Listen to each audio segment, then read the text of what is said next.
Felt is thought to be the first fabric man ever made. The nomadic people would have taken the wool from the sheep and used it perhaps in their shoes or as shoes, and as they wore the wool against their body, it would have turned into felt.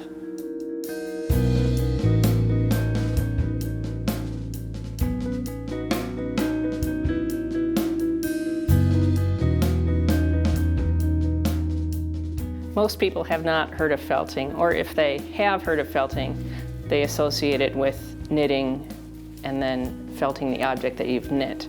This kind of felting, you make the object as you make the fabric, rather than making the object first.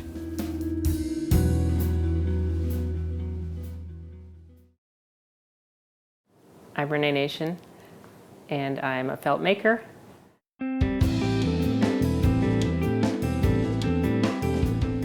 It's not obvious from just looking at a piece how it's constructed, how the wool came together. And so many people are curious about that. For a vessel, I would take an inflatable ball. I stole an inflatable ball from my kids. And I would layer the wool around the ball. Sometimes I give the wool a little help by wrapping string around. And that way it doesn't slide around while I do the next layer. We finished with green, and we're going to do the center layer of wool. I'm going to use yellow.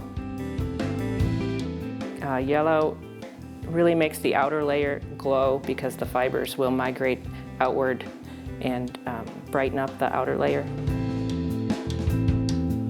And this is the layer that I have to be the most careful about getting a complete coverage of the underside.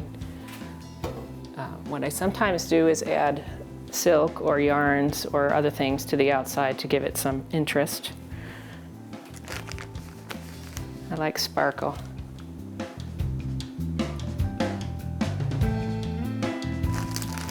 The other thing I'm going to do is use some silk.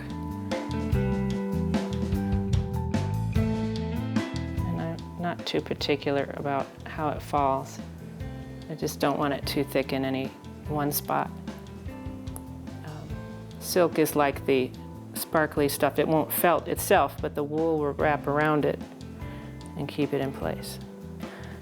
All right, so now we start the next part of the process, which is the wet part of the process. But before we can get the wool wet, we need to cover it so that it will stay tight against the ball. Otherwise the gravity will just yank it off the ball and I won't have a vessel. What most people use to wrap the wool with when they're making a vessel on an inflatable ball is pantyhose. Now that we've got the ball wrapped, we're ready to start the wet felting process. And we need some hot water and soap to do that. That's enough to start. And now I'm ready to wet down my vessel.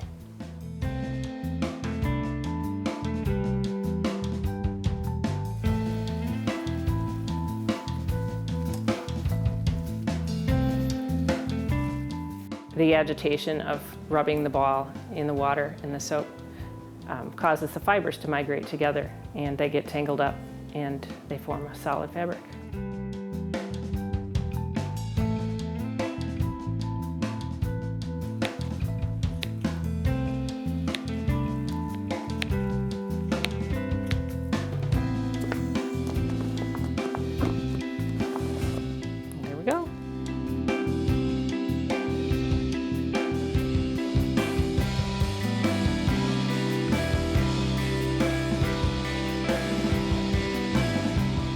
I love it because I like seeing the final product. I like to experiment, and you never know exactly what it's going to look like when you start. You can layer the wool with silk and yarns, and it doesn't turn out in the end what you're thinking it looks like at the beginning. So I like the process of being surprised at the end.